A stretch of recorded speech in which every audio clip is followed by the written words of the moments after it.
and salutations to our fine podcast audience. Welcome to 3Ps in a Pod, episode 206. We made it. Yes, we did. And Happy New Year for us as a filming. We've had some episodes in the new year. It is but correct. This is the first time that we filmed. We were not in the new year. That's right. So we are physically in 2024. We are. We are. How y'all feeling? I feel good. We made it. We did make it. It always takes me a while to realize this, but I have a pretty bad headache, and I didn't realize until Right now. we started filming. I said, "Oh, that's what that feeling is." Yeah. So Do you need to go get some aspirin? No, I'm okay. I'll be all right. I will let you go. No, that's okay. I'll be all right. The audience You is just asked understanding. how I was, and I'm happy you I told said, me. it might be a caffeine headache because I realized what I drank this morning. We have a lot of. I want to say Ed provided us with Diet Grapico. Oh, well, I hadn't seen Grapico. Yeah. And and I'm most so excited I can't most handle of the it. people in our office like the no sugar versions of drinks. Yes. Yeah. And so I thought, I'm particularly thinking of somebody on our staff's not from the South. Mhm. Well, I don't know what you call Missouri. I'm going to say they're not from the South. No, not our South. Yeah. And so I thought, he's never heard of Grapico. And I was right. Yes. Mm-hmm. And I thought, I'm buying the Grapico. Yeah, I think it's definitely a southeastern thing. Yes, it is. Mm. I haven't regardless had of it in probably a decade or Oh, two. me either. It's I been a hadn't long seen time. it. So thanks for providing that, Ed. But I will say it is caffeine free, so there's your caffeine headache. That's what I was gonna say, and I think there's something else in Root beer. I had root beer Because morning. this It's caffeine-free. this person also told me they love root beer, so I got root beer. You will complete my happiness if you bring in cheer wine. It's a little harder to get hold of. I know. I haven't had That's cheer hard. wine in forever. Most of the audience is going, what is he talking about? Yeah. But that was a great drink when I was a kid. Mhm. So here we are. We're all sitting Last on our week we caffeine-free had drink. Baja Blast. which was great. Yes. I did like the Baja. They're finally Zero putting it in sugar, Yeah. Okay. All zero right. sugar Baja Blast. This is what people tune in for. Oh, absolutely. The truth be told, I don't know why you guys are We tuning got in. We can direct you to better podcasts if you'd like. always. We have a personal question for us three Personal. today. It's going to require us revealing some things. Oh dear Lord. What is that? What does that mean? I'm pretty open about things, but I don't know what they're going to ask. All right. Well, it's a personal question. It's and I have a name. Actually, not Thank you for anonymous. sending us a name. This is from Clint. Hello, Hey, Clint. How Clint. you doing, Clint? I know several Clints. I was I going do. to say, I I'm know a going few to say hi to Clints. all of them. Oh, Just all the Clints. And Whichever those that one. we don't know. Well, also hi to you. absolutely. So Clint wants to know, have you ever personally experienced a true miracle? And how do you know miracles are real? I do realize it requires faith. And then he adds this. We've always been drawn to and love Community Christian Church, answering questions that others don't, as you addressed in your 200th episode. Well, thanks, Clint. Thanks. We try to answer the questions That that we you are- send us. Now we are given that we can tell are serious. There's some we go, Mm. that was not Yeah. a serious Well, question. there's some that wouldn't require an entire podcast No, episode. So, that's right. So let me answer those. No, yes, no, yes. Thank you. So, have you personally experienced a true miracle, and how do you know they're real? I think the first question is, how do you define true miracle? Mhm. Because I assume that they're not asking. I mean, we think, all life by its nature is a miracle. I was telling a group of people that I was talking to recently about. There's a musical on Netflix called Matilda the Musical, which is absolutely Is it wonderful. from Matilda the book? Mm-hmm. Really? Mm-hmm. And it's a musical based on that. It won some Tonys on stage, but then they've done a musical. But the opening number is called Miracle, and it's about life being a miracle. But there's this whole section in it that honestly, it's very uplifting to me when I think about it, where it talks about that the chances of existence are infinitely small. Like but somehow the most common thing in life is life. Yeah. That every life is a miracle, but also the most common thing that ever happens is that somehow everyone's alive. That it just is happening, but it's not an accident we're alive. Mm. You know what I mean? But we tend to look at things like, well, somehow our planet is just the exact right amount of distance away from the sun that we don't freeze, we don't burn up, that all those different The things. Goldilocks zone. Right, exactly. But all those things we look at, we go, well, of course, that's just the way it is. Mhm. We think it's miraculous in the sense that God is the one intervening in those things. But I don't think that's what this person's asking. I think they mean miraculous in the Jesus walking on water miraculous, or feeding the 5,000 miraculous, or something that happens that is so supernaturally beyond us, interrupting our world, that something might actually need to happen. So anyway, I mean, is that what we think it is? A true miracle? Or what do we mean by true miracle? So we're going to have to stop. Sawyer wants something. Oh, Okay. gosh. All right, so we're back. Ed had to step away for just 1 second. Sawyer desperately needed me. Yeah. Really desperately. Needed some help. So He did not desperately need me. No, of course he not. did not. So when we cut, Nathan was asking us a question about miracles. Or what the question asker meant by true miracle. Because, I mean, I don't know. I hate answering questions that feel a little nuanced. Have you ever experienced a true miracle? I consider all of those things true miracles. There are a lot of things I've experienced in my life, but I assume they are asking about something that is beyond that. So when I was in seminary, Bible college, that thing, Okay. they have definitions Okay. that split this stuff up. Mm. Now, I'm not sure that, I mean, I knew what to answer on the test. Yeah. There's a difference between providence, Correct. which is God's at work in providence. Intervention. There's, and I just lost the word for this. There's the God being at work and not in providence. Providence is more God making things happen, but they're sort of behind the scene kind of thing. Okay. You know what I mean? Yeah. And then there's just the common grace. That's what I was saying. There's the common grace sure. of God that's at work.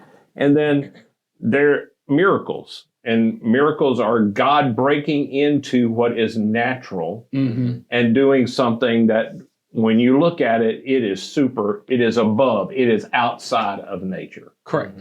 So I don't know if that's what this person means by true miracle. I bet but that's what they mean. that's the kind of thing that when there are things that God breaks into nature and makes them happen. So if you're asking, have I personally been on the scene when one of those has happened? The answer is no. I would also say no. Yes. Agreement. If that's what you mean, that I've been at a place that in the moment there was a true breaking into nature take place. Yeah.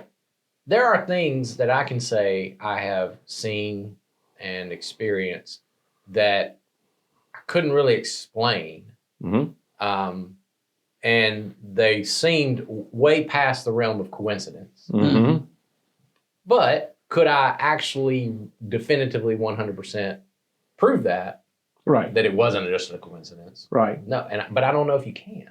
Well, I don't think you can, because by the nature of the miracle itself, and if you look at things that, at least once again, believers would call miracles, the things recorded that Jesus did in the Gospels, not every time Jesus did a miracle did people look and go, oh, well, look at this miracle worker, he must be the Messiah. Not everyone believed. They doubted the miracles. That's exactly right. So here's a person we believe is a genuine miracle worker. You may not as the question asker, but I mean, we believe he's a genuine miracle worker. The miracles were not enough to make faith occur. Well, John calls them signs. Not everybody calls them signs, but John certainly calls them signs. And by the nature of the sign, you can decide whether you want to follow the sign or not. To what it is pointing to something, it in of itself is not the thing you were looking for. Yeah, and honestly, I think that's why miracles are not common in their nature. I know a lot of people who hear about miracles, or you start to have faith and you start to think, oh, if my neighbor or my brother-in-law or my unbelieving spouse could see a miracle, then they'd believe. And so why doesn't God just let us do miracles and make all these things happen? Because then everyone would believe. Well, it's the same nature as any other amount of evidence you put in front of somebody. It's not really the evidence that converts somebody. It's not really the miracle that makes it happen. It is the work of the Holy Spirit and the person's willingness, their softness of heart to accept that. And so I think the end of the question was something about, I know it takes a level of faith or something like that. It does. I think that's true. Jesus would even say about his own teaching, his own ministry, that some people they just did not have ears to hear. They saw, but they didn't perceive. They heard, but they didn't understand. That they saw it, and it was their own hardness of heart. It was their own unwillingness to see it. I think that's why I wanted to make the distinction at the beginning of, and Ed used the term common grace, all of these things of life and existence and the goodness of God. The fact that I was saying to this group of people I was talking to about it, we had a meal and we'd had these roasted potatoes that were in olive oil and sauteed onions. They were like the most delicious thing. The fact that that tastes as good as it does is a gift of God, because it didn't have to taste good. There was a way for us to get sustenance and stay alive and things not just be enjoyable, but God made it enjoyable. God made Grey Poco delicious for Jason. Thank you, sir. It is delicious. But what I mean is there are eyes we have not to see it. And I start to take things that I consider ordinary. It's just ordinary. It's just the way things work. Of course it worked that way. And human beings figured out how to make it good. But even that ability is a gift of God. It is God at work in the world. And if I don't have eyes to see it, right, well, then it's not going to matter. Jesus tells the parable about the rich man and Lazarus, and the rich man dies and he's, cast into outer darkness. And he says, hey, if I'll come back from the dead and tell them, my brothers, then they'll believe. And Jesus, talking really about his own death, says, well, look, they have all the evidence they need to know that there's a God. A person coming back from the dead ain't going to make it happen for them. Well, and I will add to that, to address the question, I can point you to evidences of people who've been healed. Yes. There are people that have been prayed for and that I know personally that they got better and nobody knows exactly how or why. I think about and I'm getting to your question eventually, Nathan. I know there is a recording on YouTube somewhere of a guy who had lost the ability to speak with a clear voice. He was a very raspy voice. You guys know what I'm talking about. And it's a recording of him teaching a Bible lesson. And when he reads a certain passage, his voice comes back. After many years of many years of not being able to speak. And you can hear that happen on the tape. So people will say, okay, there's a miracle right there on tape. Then there are other people who will listen to the exact same tape, right, and then question that the person was faking, or that this has been altered in some way, or even that it's the way it just medically happened over time. That's right. His body healed itself. My point in saying all of that is people can experience the exact same thing and define it however they have the faith to define it. For me these days, when I pray for people, I already know that God has made our human bodies in such a way that they have the ability to heal themselves. Is that a miracle? Most people would say no. But if you believe that there's a God behind it all, that is a supernatural acting into the world that actually, so I could call that a miracle too. So my point in saying all that is just that has a lot to do with, like Nathan was saying, of the faith you bring to it, the perspective you have, the ears you have to hear it, to understand it, and to define it that way. So, well, I also think that it's important that, I think a lot of people, and I'm not saying this is true about whoever at one of my many clients that asked this question, but I think people think that the recorded history that is the Bible records miracles on every page. And the truth is, if you break down the timeline of the Bible, there are distinct periods and not really even periods, I could say. There's periods of distinct people's lives where miracles take place. And for the rest of the thousands of years that are covered in that, most people in that time also. So Moses did miracles. We don't have any miracles that Noah or any of the other patriarchs that you know of that they performed. Moses had some miracles. Elijah, Elisha, they have some miracles. But between Moses and those guys, not many. There's a long period of time where nobody, I mean, I'd have to look at the timeline to be careful I'm saying it right, but let's just say hundreds of years to be safe. Then between those guys and the end of time where there's a person that says God's going to do something and happen, there's some acts of God like the finger writing on the wall in Daniel, and, those kind of things that God does some things that are prophetic kind of things. Then Jesus steps on the scene. That we know. John the Baptist doesn't do a miracle. Not that we know of. No. It's not recorded. And then Jesus gives the disciples, the apostles, some abilities to do some miracles. But then you get to the end of their life, like Paul doesn't heal himself, and he doesn't ask Timothy to come heal him. He asks him to pray for him. Yes. That's right. And then we have the church, what we call the church fathers, who had personal relationships with the disciples who had healing ability. They don't claim that. They don't claim it. So something happened in a period of time that is unique to what happened after. And then you, and I know we've talked about this on the podcast before, I have friends who that I trust who are in situations where there is no written word of God, much like what the apostles have, that tell me they have seen miracles like were in the Bible, and I have no reason to tell. Why would they lie to me about that?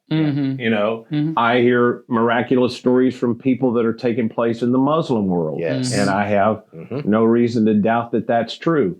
But I think particularly for people in our modern culture, I think people think miracles have always been the proof of God's action in the world, but for the majority, even the text that God gives us to reveal himself, he isn't revealing that miracles are the normal scope of the thousands of years of history covered in the Bible. Correct. And so we should expect that to be the case as well. Well, and it seems to be even in the thing you're talking about. What's unique about the Jesus and the apostles is that there were so many frequent happening in one. I mean, it was almost like a pandemic of miracles. There's so many happening in such a short span of time, as opposed to the rest of the Bible where it's very spread out. And it really does seem to be the evidence, even especially in Acts 2, when Peter talks about them speaking in languages, which is a miraculous thing that happens, right? He says, this is the evidence, right, that Jesus has risen from the dead, that the new covenant has come, the last days are here. All of that seemed to be a certain, confined really to this group of people to be evidence, signs about Jesus, not even for the specific things that were happening. And so I take all that to mean we're starting this series as we're recording this right now about this idea of interactive life with God. And Jesus makes clear, especially when he talks to, I think it's John, somewhere in John maybe 9 or so. No, John 9 is the person being healed, the blind guy. Anyway, when he talks about the bread of life, maybe that's John 6. When he talks about the bread of life, I'm the bread of life, that's right after he'd fed them all, and all these people come to him, and he goes, you're just here for more bread. Well, I'm the bread of life. The point that he's making there is the miracle wasn't the point. The point was that you would come to life with me. And that, going back to the point Jason and I were making at the beginning, the miracle increases the faith of people who already have faith because they go, oh, God is alive. God is active. And I want more of God's power and presence. But it doesn't mean that it will always look like feeding the 5,000. It doesn't mean that it'll always look like this. But there is power and presence of living in life with God. Well, and that was a part of the point I wanted to make about the hundreds of years of history in between as well, is that just because they're not these miracle working people that show up on the pages, God's active through all the pages. That's right. And he's answering prayer. There are providential circumstances that are brought about. There's God's common grace that's going on all the people of the world. And I'll just say my experience has been that I see more action of God in my life as I'm open to the fact that God is active in my life. That's right. And which may be the faith the person's talking about, as I have begun to pray, believing that God is at work. I see God at work. Oh, yeah. And I think that's the goal. So that's why I would say to people, when I talk to people about miracles, is if you get to a place, if you want ears to hear, if you want eyes to see, to begin to see, start attributing every good thing in your life to God and being honest about it. Thank God for small things, and you start to see his activity in those things. I think sometimes we're afraid of looking foolish among people who don't believe, that we're afraid that somehow that is a sign that we have, they just think everything's God. Well, I do think every good thing is God. And maybe that's foolish. I get that.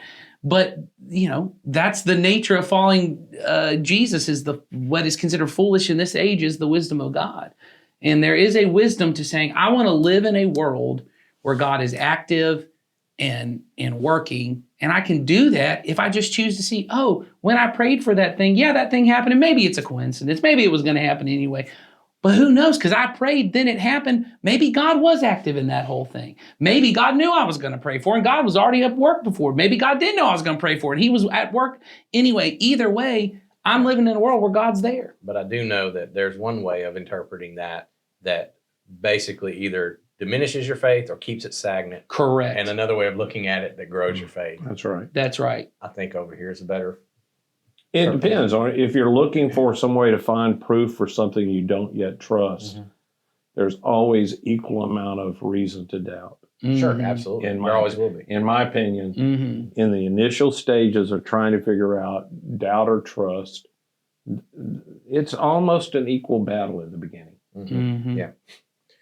All right. I will say this as we wrap this up. And Clint, you may not care about this, but I thought about it as I was thinking about the question that might be helpful to you. There are lots of resources that you can get out there that talk about the idea of miracles. If you want something really, really deep and scholarly, look up Craig Keener's book on miracles. Mm-hmm. It is like the definitive work on miracles. If you want a more easy to read version, Lee Strobel has one called The Case for Miracles. And both of those volumes document actual miracles, things that cannot be explained. There are eyewitness testimonies. There's documentation of that. If that's something you're interested in, check those out. It might be helpful to you. That's good. That's good. All right. So we have a question coming up for next week. I always like to tease our next question. Y'all have heard the phrase, you reap what you sow? I have. It's in the Bible. Apparently, we have talked about it on this podcast recently, and there's someone who wants us to clarify what we're talking about. We'll be happy to do so. So we're going to clarify it. Or not. No. We're going to try. We'll bring more questions. So come back next week. We will talk about that in more depth. It's a long question. Be here for it. See ya. Bye.